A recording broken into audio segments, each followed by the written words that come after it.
1987 November 27-ാം തീയതിയാണ് കമൽഹാസൻ അഭിനയിച്ച പുഷ്പക വിമാനം എന്ന ചിത്രം റിലീസ് ചെയ്യുന്നത്. ചിത്രത്തിന്റെ സംവിധായകൻ സംഗീതം ശ്രീനിവാസ റാവു ആയിരുന്നു.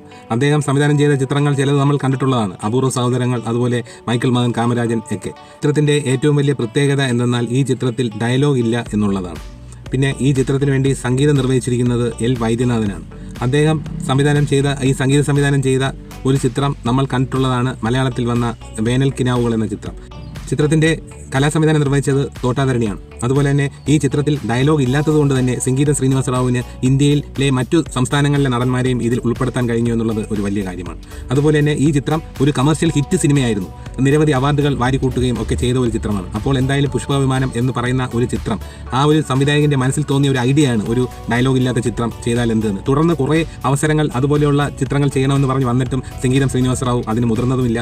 അന്നും ഇന്നും ആ ചിത്രം ഒരു വ്യത്യസ്തതയുള്ള ചിത്രമായി തുടരുകയാണ്.